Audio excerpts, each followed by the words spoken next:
पहाड़ी राज्यों में लगातार हो रही बर्फबारी की वजह से उत्तर भारत के मैदानी इलाकों में ठंड और कोहरे का कहर बढ़ गया है। उत्तर प्रदेश, बिहार, राजस्थान, मध्य प्रदेश समेत कई राज्यों में सर्द हवाओं ने बढ़ाई ठंडक।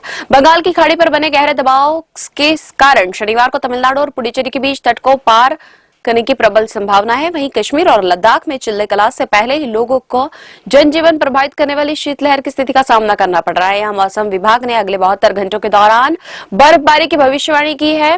मौसम वैज्ञानिकों का कहना है कि इस क्षेत्र में 3 पश्चिमी विक्षोभ आने की संभावना है, जिससे तापमान में और गिरावट आने की आशंका है। गुरुवार को श्रीनगर में न्यूनतम तापमान में भारी गिरावट देखी गई। यहाँ पारा -2.1 डिग्री सेल्सियस पर पहुंच गया, जो साल के इस समय के न्यूनतम तापमान से काफी कम है। इसे कश्मीर में कड़ाके की सर्दी की स्थिति शुरुआत के रूप में देखी जा सकती है। लद्दाख में मौसम विभाग ने एडवाइजरी जारी की है, जिसमें कहा गया है कि अगले 12 घंटों में मौसम में सुधार होने की संभावना है। साथ ही 3 से 4 इंच बर्फबारी की भविष्यवाणी भी की है, जिससे सड़क परिवहन गतिविधियों में रुकावट पैदा हो सकती है। राजस्थान के फतेहपुर में बीती रात न्यूनतम तापमान 6.2 डिग्री सेल्सियस दर्ज किया गया। मौसम विभाग के अनुसार बीते 24 घंटे में राज्य में मौसम सामान्य तौर पर शुष्क रहा।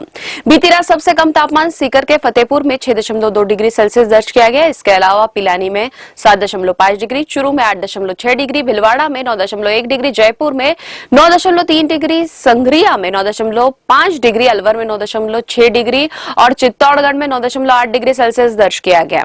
मौसम विभाग के अनुसार अजमेर और सिरोही में न्यूनतम तापमान 10 डिग्री सेल्सियस के आसपास रहा। राज्य में सर्वाधिक अधिकतम तापमान बाड़मेर में 32.9 डिग्री सेल्सियस दर्ज किया गया। दिल्ली में वायु गुणवत्ता की अगर बात करें तो बेहद खराब रही, जो बीती रात दिल्ली में इस मौसम की सबसे अब तक की ठंडी रात दर्ज की गई और रात का तापमान सामान्य से 1 डिग्री कम यानी कि 9.5 डिग्री सेल्सियस तक नीचे चला गया।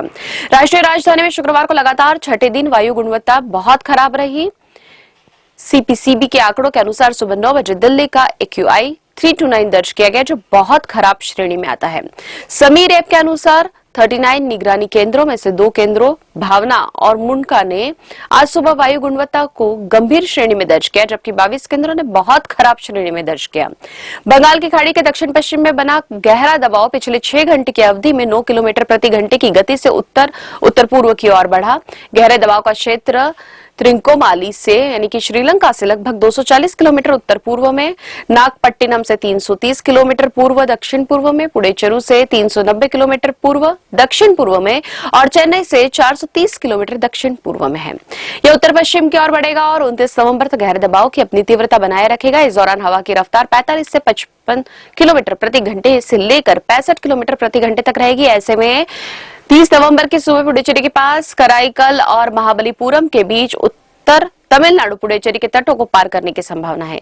वहीं चेन्नई और उसके आसपास के इलाकों में शुक्रवार सुबह तेज बारिश हुई और तापमान में गिरावट से मौसम सर्द हो गया। शुक्रवार को चेन्नई में चेंगलपेट जिलों के विद्यालयों में 1 दिन की छुट्टी की घोषणा की गई।